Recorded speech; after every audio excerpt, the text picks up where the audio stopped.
우리 이 시간 열왕기상 18장 41절에서 19장 8절 말씀을 통해서 함께 하나님의 은혜를 나누는 시간 가지도록 하겠습니다.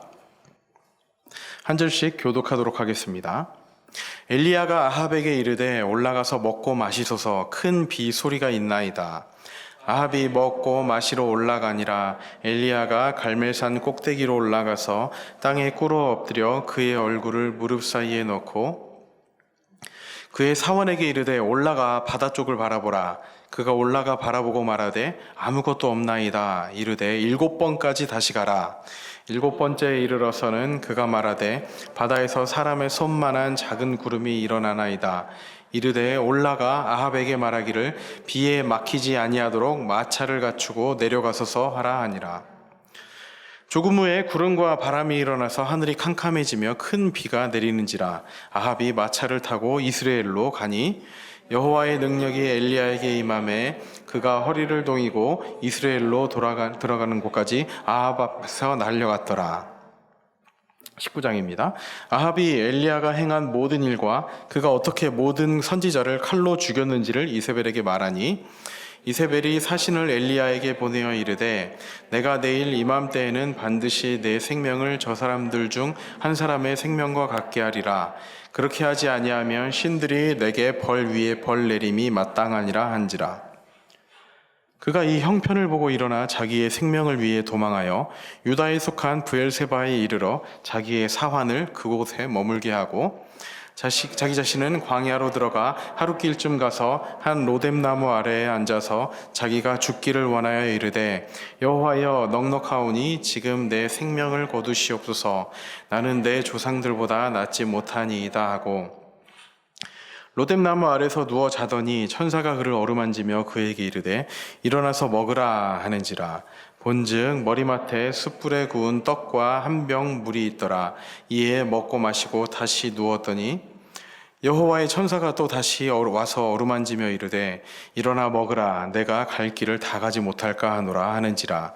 이에 일어나 먹고 마시고 그 음식물의 힘을 의지하여 40주 40야를 가서 하나님의 산 호렙에 이르니라.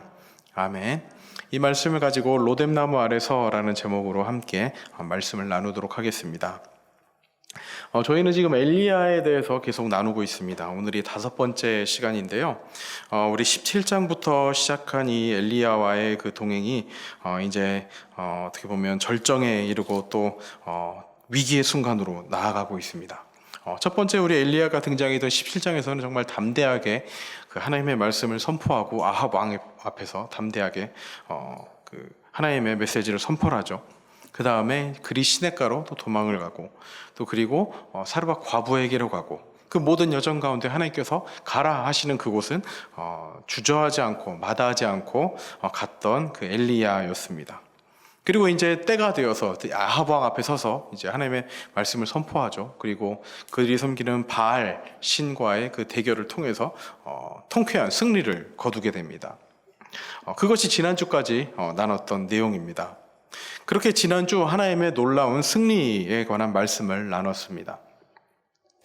바알의 선지자들과의 대결에서 위대한 승리를 거둔 것이죠. 사실 이 승리는 그 바알의 선지자들에 대한 승리라기보다는 하나님의 하나님 되심에 관한 그 모든 우상들에 관한 그런 승리였습니다. 우리 입장에서는 하나님께서 승리하시는 것이 당연한데 그들은 그렇게 하나님의 하나님 되심에 대해 제대로 알고 있지 못하기에 어떻게 보면 그들은 그 무지 상태에 계속 있었던 거죠. 어쨌든 이 결과를 통해서 엘리야는 이 우상을 섬기는 선지자들을 죽입니다. 지금까지 이들은 어땠습니까? 하나님의 선지자들을 죽이며 국가의 권력을 힘입어서 기세등등했을 것입니다. 그렇지만 그들의 결말은 결국엔 죽음으로 이어진 것입니다. 결국 바알 신의 바알 신을 섬기는 그들의 무능뿐만 아니라 그 바알 신의 무능함 또한 이렇게 만천하에 드러나게 된 것이죠. 자, 엘리야가 이렇게 바알의 선지자들을 처형할 때 아합 왕은 어떤 마음이었을까요? 지금까지의 나라의 역사를 살펴봐도 그리고 자신의 아버지만 봐도 어떻게 보면 지금까지 무능해 보이던 그 하나님이, 바알신 앞에서 당연히 아무 힘도 행사하지 못할 것 같았던 그 하나님이 그래서 승리를 장담했고, 그래서 이 대결의 자리를 마련했을 텐데, 이렇게 무참히 깨어져 버린 그 현실 앞에 멍하니 서 있을 수밖에 없었을 것입니다. 그리고 엘리야는 다음과 같이 외칩니다. 41절입니다. 41절. 엘리야가 아합에게 이르되 올라가서 먹고 마시소서, 큰 비소리가 있나이다. 이렇게 어리둥절하게 멍하게 서 있는 아합 왕에게 엘리야는 이제 큰 빗소리가 들리고 있으니까 안심하고 가서 음식을 먹고 있으라고 했습니다. 자, 아합 왕을 비롯해서 모든 이 이스라엘의 백성들은 물, 불, 비, 이런 자연의 모든 것들, 그리고 삶의 풍요로움에 관한 모든 것들은 그 바알신의 뜻에 따라서 좌지우지되는 것으로 믿어왔지만, 그 모든 것이 잘못되었음을 선언하는 순간이 바로 지금 이 자리인 것입니다. 아합은 순간 지금 엘리야가 하라는 대로 하는 그런 순한 양과 같은 모습으로 서 있습니다. 42절입니다. 이제 엘리야가 아합 왕에게 올라가서 먹고 마시소서 하니까 아합이 먹고 마시러 올라가니라.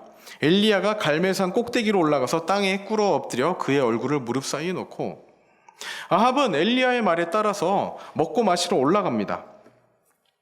사실 아합 왕의 입장에서는 어떤 겁니까? 그 자신의 왕권과 그 입지를 강화하기 위해서 무너뜨렸던 그 하나님의 제단, 그 제단이 다시 쌓아지는 것을 봤습니다. 그리고 자신이 믿고 의지했던 그 선지자들, 450명의 선지자들이 패배하고 죽는 것을 봤습니다. 그리고 어떻게 보면 진정한 하나님의 능력을 경험한 거죠.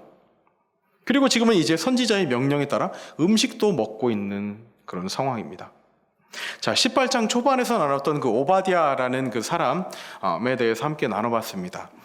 이제 그 오바댜라는 사람은 이제 그 이세벨이 선지자를 죽이려 하니까 그 사람들을 이제 숨겨놓고 그들에게 이제 극진하게 몰래 대접을 했던 그런, 어떻게 보면 나라의 고위 이제 그 간부면서도 동시에 또 하나님을 경외했던 사람입니다. 이 사람의 표현에 의하면 아합은 매우 두려운 존재라고 18장에 기록을 하고 있습니다. 그렇게 두려운 아합이 이제 지금 엘리야 앞에서는 온순한 모습으로 이렇게 올라가서 먹고 마시소서 하니까 그냥 올라가서 먹고 마시는 그런 온순한 모습으로 엘리야가 하라는 대로 하면 그가 하는 일을 숨죽이고 지켜보고 있는 그런 모습입니다. 사실 지금 아합이 자신에게 무슨 일이 벌어지고 있는지를 제대로 의식하고 있다면 엘리야를 살려두어서는 안 되는 그런 상황입니다. 자, 아합은요, 아내 이세벨과 그 바알 종교와 아세라 종교를 이스라엘의 국교로 삼았습니다. 이들은 아합 정권의 그 종교적인 정체성과 정당성을 바알과 아세라에게 넘겨버렸습니다. 이들이 했던 게 무엇입니까?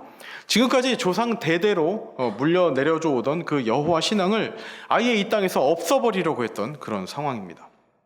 이러한 상황에서 엘리야가 바알의 선지자들을 모두 죽인 것은 곧 아합 정권에 대한 도전으로 볼 수가 있는 것이죠. 뿐만 아니라 지금 정권의 종교적 근간을 없애버린 그런 행위와도 마찬가지였습니다. 그래서 이제 앞으로 다룰 내용에 대해서는 아합 왕을 통해 그 소식을 들은 그 이세벨이 이제 그 엘리야를 협박을 합니다. 이 내용은 잠시 후에 19장에서 살펴보겠고요. 어쨌든 지금 아합 왕이 먹고 쉬는 동안 엘리야는 산꼭대기로 올라가서 땅을 바라보며 기도를 했습니다. 그리고는 시종을 7번이나 정상으로 보내 그 지중해 쪽을 바라보라고 했습니다. 드디어 이제 7번째 갔다 오더니 이제 처음에 갔을 때 아무것도 없고, 2번째 갔을 때 아무것도 없고, 이제 그렇게 7번째 갔다 오더니 그 사람의 손바닥만한 작은 구름이 저기 멀리에서 바다에서부터 떠오르고 있다고 했습니다. 44절입니다. 7번째 간 거죠. 44절. 7번째 이르러서는 그가 말하되 바다에서 사람의 손만한 작은 구름이 일어나나이다. 이르되 올라가 아합에게 말하기를 비에 막히지 아니하도록 마차를 갖추고 내려가서서 하라 하니라. 엘리야는 곧장 아합에게 비가 와서 길이 막히기 전에 하산하라고 권고했고, 아합은 그렇게 했습니다. 그냥 저기 멀리서 바다 끝에서 그냥 손바닥만한 구름 한 조각이 보였을 뿐인데, 이제 그것을 통해서 이제 크나큰 비가 올 것을 이제 바라본 거죠. 45절입니다. 조금 후에 구름과 바람이 일어나서 하늘이 캄캄해지며 큰 비가 내리는지라 아합이 마차를 타고 이스라엘로 가니. 자, 순식간에 저기 멀리서 보이던 그 손바닥만한 구름 한 조각이 순식간에 그 하늘을 덮은 그런 짙은 구름으로 변했습니다. 그리고 깜깜해지고 큰 비가 퍼붓기 시작을 했습니다. 지난 3년의 그 가뭄이 해결되는 순간인 거죠.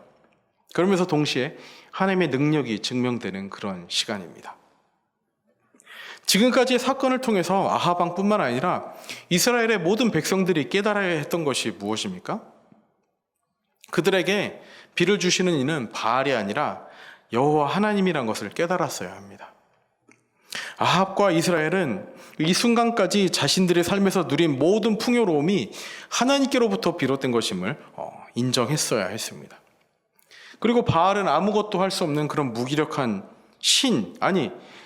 그냥 아무것도 아예 존재하지 않는 그런 존재임을 깨달아야 했던 것입니다.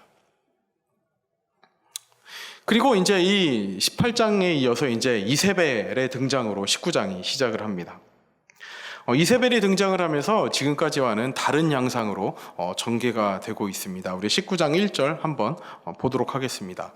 아합이 엘리야가 행한 모든 일과 그가 어떻게 모든 선지자를 칼로 죽였는지를 이세벨에게 말하니, 그 호렙산에서의 대결의 현장에서 이세벨은 없었던 것 같습니다. 그래서 아합이 이제 이세벨에게 가서 이제 이런 일이 있었고 이제 바알의 선지자들이 다 죽었고 뭐 그런 일들을 이제 자기 아내에게 가서 이야기를 한 것입니다. 어떻게 보면 엘리야가 행한 모든 일, 우리가 지금까지 살펴봤던 부분인 거죠. 그렇게 엘리야는 갈멜산에서 450명의 바알의 선지자들 그리고 아세라 선지자 400명과 하나님의 이름으로 대결을 벌였습니다. 그리고 그 현장에서 놀라운 승리를 거두게 됩니다. 정말 통쾌한 장면이죠. 이에 대한 이야기를 아합이 자신의 아내인 그 이세벨에게 자세히 전하는 내용으로 19장이 시작을 하고 있습니다. 자, 그런데 이세벨은 이야기를 자세히 전해들은 다음에 곧바로 사신을 보내서 이제 엘리야에게 이렇게 이야기를 합니다. 24시간 내에 이제 너 엘리야는 반드시 너가 죽인 그 450명의 선지자와 똑같은 모습으로 엘리야를 죽이겠다라고 그렇게 이제 보복을 하겠다는 메시지를 전합니다. 19장 2절이 이렇게 이야기합니다. 이세벨이 사신을 엘리야에게 보내어 이르되 내가 내일 이맘때에는 반드시 너의 생명을, 엘리야의 생명을 저 사람 중 한 사람의 생명과 같게 하리라. 너가 죽인 450명의 선지자들 중에 한 사람과 같게 하리라. 즉 죽이겠다는 거죠. 그렇게 하지 아니하면 신들이 내게 벌 위에 벌을 내림이 마땅하니라. 즉 자신을 저주해 가면서까지 이 일을 행하지 않으면 내게 저주가 임하리라는 그런 맹세까지 행하면서 엘리야를 죽이겠다고 합니다.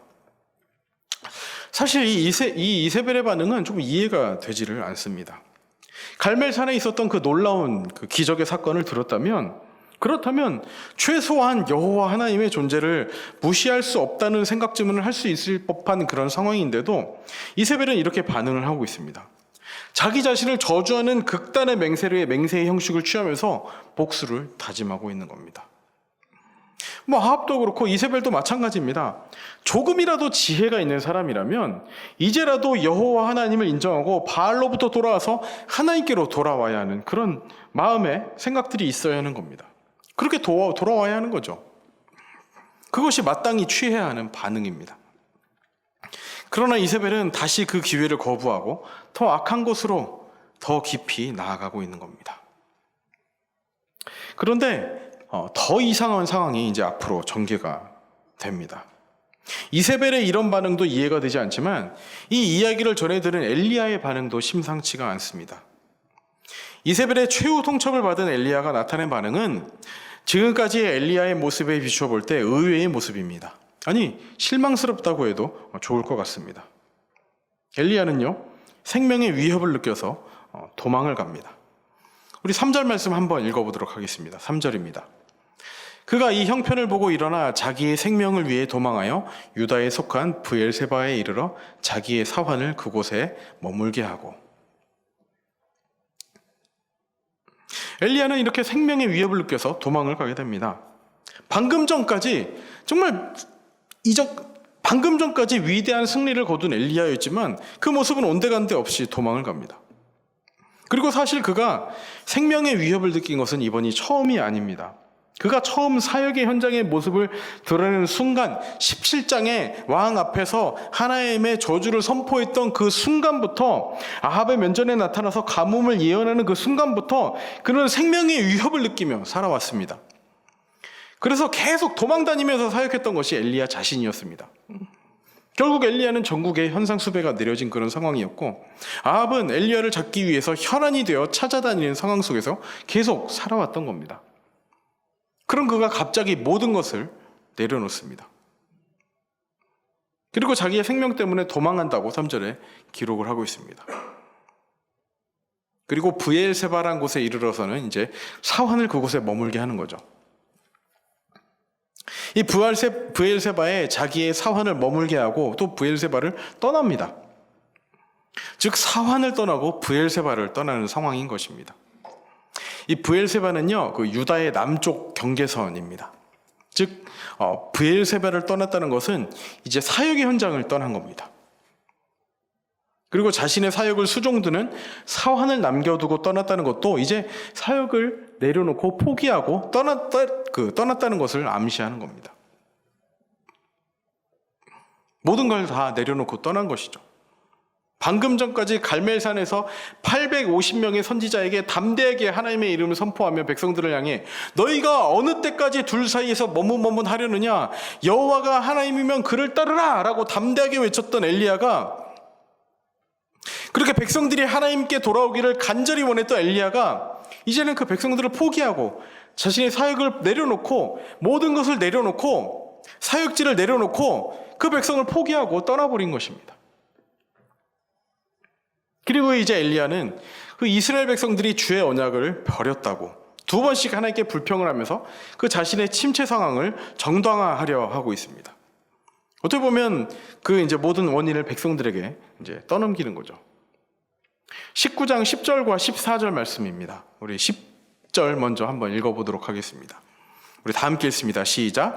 그가 대답하되 내가 만군의 하나님 여호와께 열심히 유별하오니 이는 이스라엘 자손이 주의 언약을 버리고 주의 제단을 헐며 칼로 주의 선지자들을 죽였음이오며 오직 나만 남았거늘 그들이 내 생명을 찾아 빼앗으려 하나이다. 엘리야의 변명입니다. 내가 만군의 하나님 여호와께 열심히 유별하오니, 나만 열심히 유별하니까 이제 이것은 그냥 내 열심히 유별한 거고, 이제 모든 것은 이스라엘 자손이 주의 언약을 버렸기 때문에 이런 일이 발생했습니다. 14절도 마찬가지입니다. 14절 제가 읽겠습니다. 그가 대답하되 내가 만군의 하나님 여호와께 열심히 유별하오니 이는 이스라엘 자손이 주의 언약을 버리고 주의 제단을 헐며 칼로 주의 선지자들을 죽였음이오며 오직 나만 남았거늘 그들이 내 생명을 찾아 빼앗으려 하나이다. 똑같은 말을 반복하고 있는 거죠. 이렇게 백성 핑계를 대면서 이제 그 자리를 떠나고 있는 것입니다. 그런데 어떻게 보면 사실은 이제는 그가 백성을 버리고 떠나는 것이 맞겠다라는 그런 생각이 듭니다. 지금까지 엘리야는 어떤 존재였습니까? 하나님께서 가라고 하면 갔던 엘리야였습니다. 그리시네가로 가서 숨어 지내라 했으면 거기에 갔던 그입니다. 사르밧 과부에게로 가라 하면 그곳으로 아무 토달지 않고 갔던 그입니다. 엘리야는 사명의 수행을 위해서 매번 생명이 위태로운 곳으로, 생존을 유지하는 것이 의심되는 열악한 곳으로 보내졌었고, 그때마다 즉각 헌신하고 행동하면서 사역의 현장으로 들어갔습니다. 그런데 이제는 그가 그 사역의 현장을 떠나서 나 홀로 광야로 가고 있는 겁니다. 엘리야는 그 광야의 나무 아래 혼자 앉아서 하나님께 하소연을 하고 있습니다. 19장 4절입니다. 자기 자신은 광야로 들어가 하룻길쯤 가서 한 로뎀나무 아래에 앉아서 자기가 죽기를 원하여 이르되 여호와여 넉넉하오니 지금 내 생명을 거두시옵소서. 나는 내 조상들보다 낫지 못하니이다 하고, 하나님 내 생명을 거두어 주시옵소서, 내 생명을 거두어 주시옵소서, 죽여 주시옵소서, 그렇게 한마디로 죽기를 바라고 있습니다. 그리고 그 나무 아래 누워서 자고 있습니다. 이 잠은 안식을 누리는 그런 평안한 잠이 아닐 것입니다. 이제는 힘든 사역을 내려놓는 그런 홀가분한 마음으로 잠을 자는 것이 아닐 것입니다. 동시에 또 아까 10절, 14절에서 확인한 것처럼 나만 홀로 남았다라는 그 이야기를 반복하고 있습니다. 나만 홀로 남았거늘. 그런데요, 엘리야는 지금 갑자기 혼자가 된 것이 아닙니다. 우리 18장 22절 한번 읽어보도록 하겠습니다. 18장 22절 다 함께 읽습니다. 시작. 엘리야가 백성에게 이르되 여호와의 선지자는 나만 홀로 남았으나 바알의 선지자는 450명이로다. 자, 지금 이 말씀이 나오고 있는 그 현장이 어디입니까? 그 호렙산에서 그 선지자들, 그 바알의 선지자들 450명 앞에 서 있을 때의 그때의 장면입니다. 엘리야는 그렇게 용맹스럽게 오히려 무모할 정도로 갈멜산에서의 싸움을 제안할 때도 자기 말로 여호와의 선지자는 홀로 남았다라는 말을 백성들 앞에서 그리고 450명의 선지자들 앞에서 담대하게 했었습니다. 이때에는 그러니까 그 바알의 선지자들과 대결할 때에는 전혀 두려움이나 좌절이나 침체의 이유가 되지 않았습니다. 어떤 게요? 내가 혼자라는 것이, 나 홀로 남았다는 것이 어떤 그 침체의 이유가 아니라 오히려 하나님의 담대함으로 더욱 강하게 설 수 있었던 이유였던 것입니다. 그런데 지금은 어떻습니까? 엘리야는 지금까지 자기가 혼자라서라도 그렇고 어쨌든 그 만군의 여호와를 위한 그 자신만의 특별한 열심이 있었기 때문에 뭐 그것으로 사역을 해왔지만 이 모든 것이 아무런 효과도 없고 헛수고라고 그렇게 항변하는 것처럼 들립니다.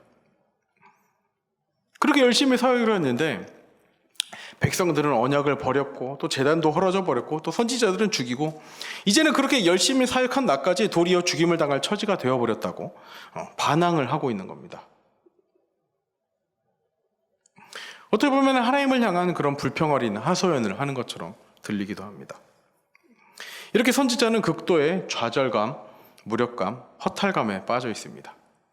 깊은 침체의 늪에 빠져 있는 것이죠. 자, 선지자는 왜 이렇게 되었을까요? 갑자기 담대하게 말씀을 전하고 위대한 하나님의 승리를 경험했던 그가 그 이세벨의 그 한마디에 갑자기 왜 이렇게 침체되었을까요?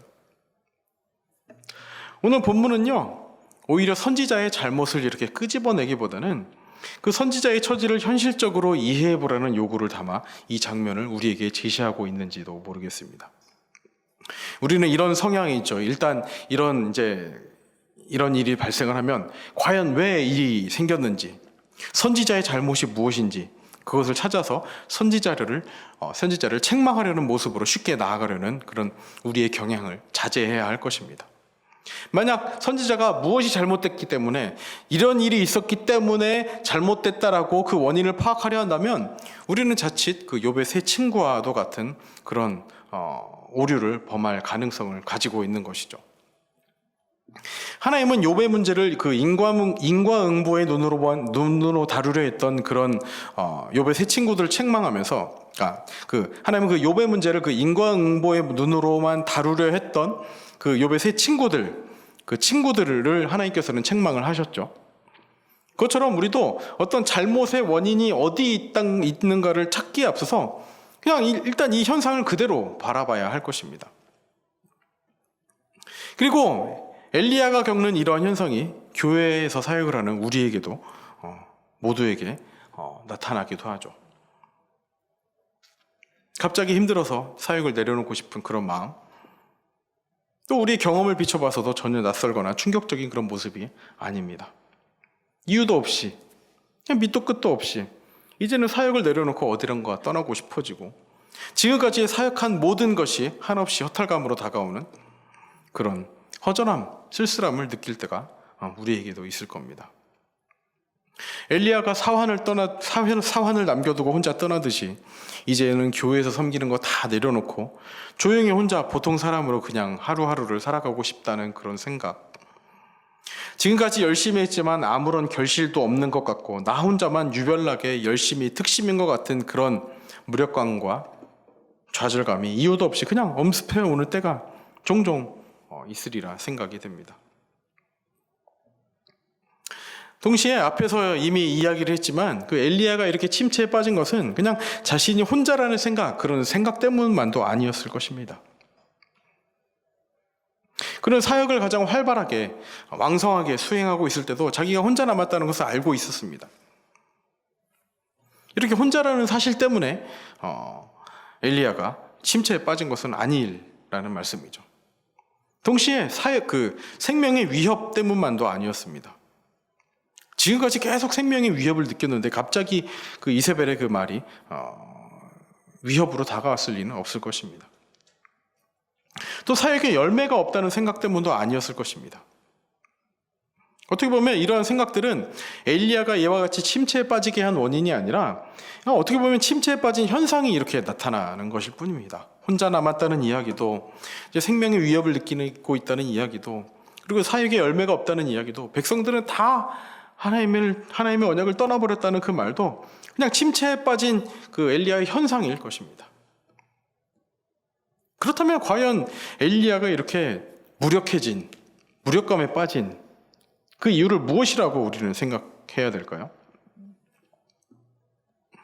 그렇게 영웅적이고 성공적인 사역을 마친 그 갈멜산에서 어떻게 다음 순간 곧바로 이렇게 극도의 침체에 빠지는 극단적인 변화가 일어날 수 있었을까요? 굳이 이유를 따져고 보자면, 굳이 이유가 한 가지 있다면 그것은 엘리야가 인간이기 때문입니다. 어떻게 보면 이것이 인간의 연약함이라고 본문은 말하고 싶은 것인지도 모르겠습니다. 즉, 한 사람이 열심히 사역을 하다가 그 열심히 사역을 하는 한 성도가 이렇게 열심과 헌신과 순종의 모습에서 극도의 침체로 전락하는 모습을 보일지라도 우리는 놀라지 말고, 어떻게 보면 그를 정죄하지 말고, 그 원인을 찾으려 하지 말고, 그것이 그냥 연약한 인간의 모습인 줄 알고 그의 편에 서서 이해하라는 메시지를 우리에게 던지고 있는 건지도 모르겠습니다. 그리고 이제 앞으로 그런 사람을 하나님께서 어떻게 다루시는가를 잘 보고 또 그렇게 하라는 메시지를 우리에게 던지고 있는지도 모르겠습니다. 자, 하나님은 그가 로뎀나무 아래에서 쏟아놓은 그 말들, 어떻게 보면 불신앙적이고 불경건한, 하나님을 원망하고 백성들에게 모든 원인을 돌렸던 그런 좋지 않은 말들에 대해 지적이나 책망이 아니라 그냥 못 들은 채 아무 반응도 하지 않으십니다. 아무 언급도 하지 않으십니다. 하나님의 관심은 그의 불신앙적인 말이 아니라, 그의 태도가 아니라 그를 회복시키려 하는데 모든 집중을 하셨습니다. 사실 우리는 어떻습니까? 로뎀나무 곁에 엘리야를 이제 떠올리면 회복이라는 말이 제일 먼저 떠오릅니다. 로뎀나무 하면 우리에게는 그 쉼의 이미지가 제일 가득하죠. 그런데 로뎀나무는 우리가 이렇게 머릿속에 상상해 보면 이렇게 큰 고목에 이렇게 그 나무그늘, 광야니까요. 나무그늘이 이제 쉴 만한 나무그늘이 있을 그런 잎이 무성한 나무일 것 같은데, 이것은 어떻게 보면 그 쌀이나무입니다. 가지도 그렇게 두껍지도 않고, 그리고 잎이 무성한 게 아니라 그냥 빗자루를 쓸 수 있는 그런 대쌀이 나무로 이제 그늘을 제공할 수 없는 그런 이제 나무가 이제 이 로뎀나무입니다. 광야에서 이렇게 그 그늘을 제공하는 그런 나무가 아니라 그냥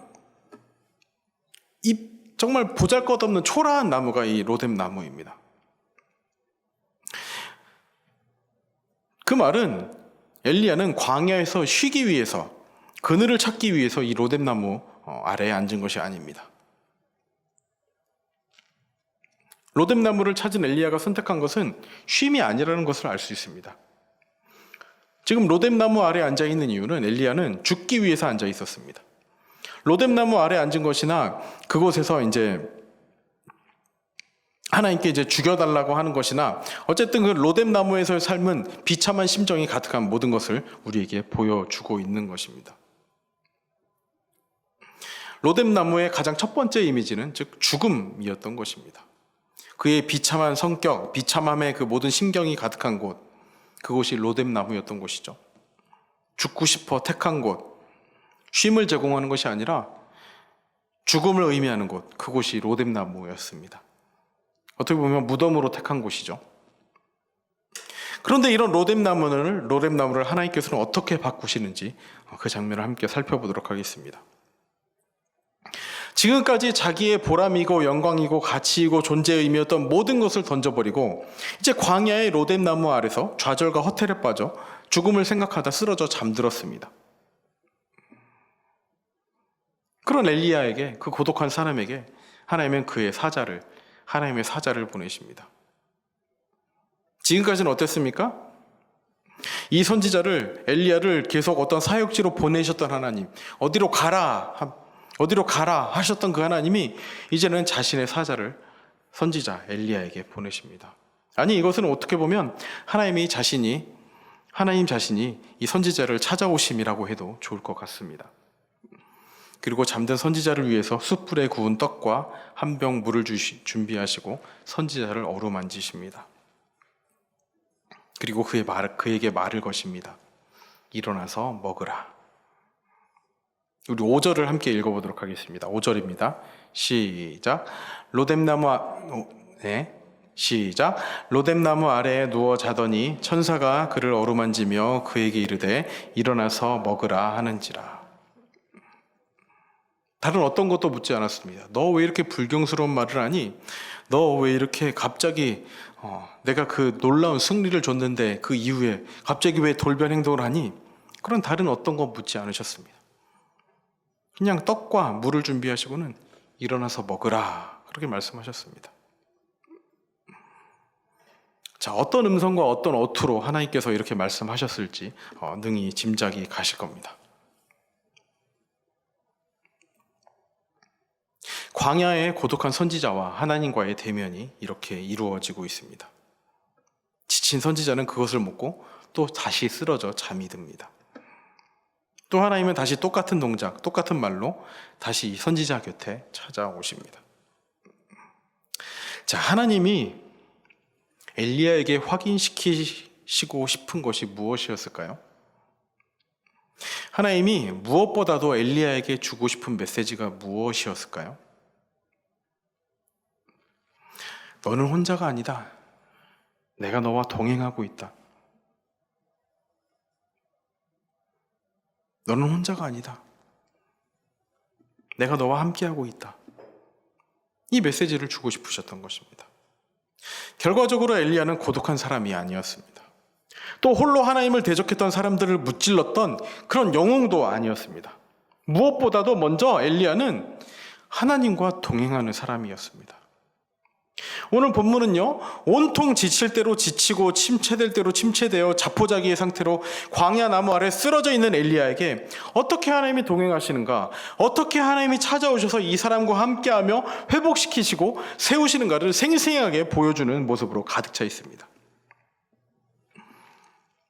정말 힘들어서 이제 모든 것을 내려놓고 싶고 이제 그만하고 싶고 그만 살고 싶을 만큼 깊은 침체와 좌절에 빠져 있을 때 너는 혼자가 아니야 라고 하나님께서 우리에게 말씀하시는 겁니다.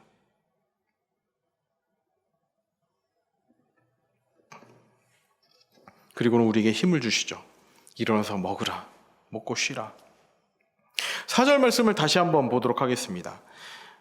자기 자신은 광야로 들어가 하룻길쯤 가서 한 로뎀나무 아래에 앉아서 자기가 죽기를 원하여 이르되 여호와여 넉넉하오니 지금 내 생명을 거두시옵소서.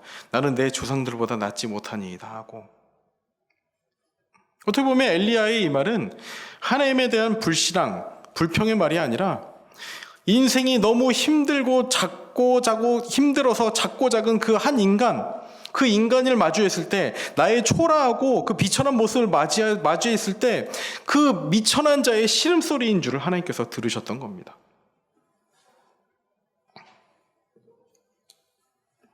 혹시나 지금 로뎀나무 아래에 있는 사람은 계시지 않습니까?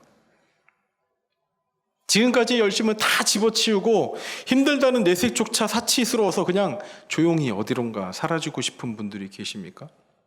그냥 무엇인가 큰 사건이 있어서가 아니라 그런 것도 아니지만 갑자기 그냥 모든 것을 내려놓고 싶을 때가 있지는 않습니까? 어떻게 보면 이 모든 생각들 가운데 하나님께서는 이렇게 말씀하시는 겁니다. 괜찮아.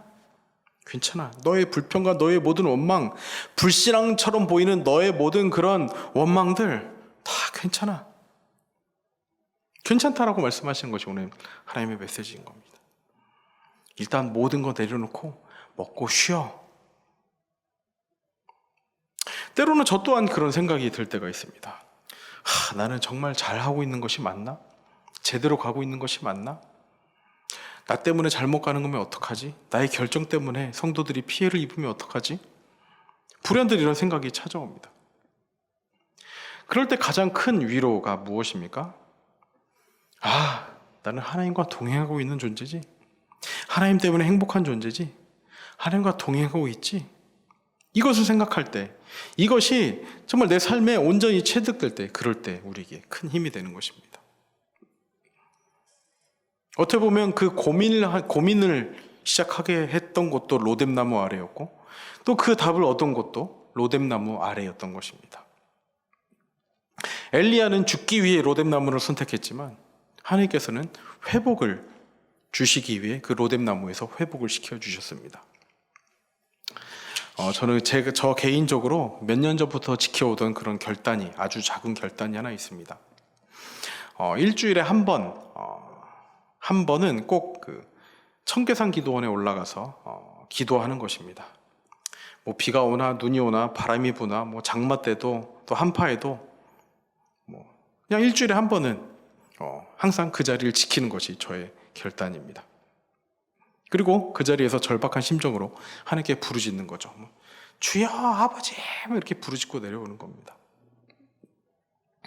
아마 옛날 산기도의 추억이 있으신 분들 다 이제 겨울에 김장비닐 이제 다리에 놓고 기도하셨던 그런 추억이 있으신 분들 계실 겁니다. 그것처럼 저도 차에 보면 항상 이렇게 김장비닐하고 매트랑 이제 그런 게 텐트고, 여름에는 또 모기 때문에 텐트 이런 것들이 이제 다 이제 구비가 되어 있습니다. 어쨌든 하나님의 은혜로 이 기도의 자리를 일주일에 한 번은 몇 년째 지금 계속 지켜오고 있습니다.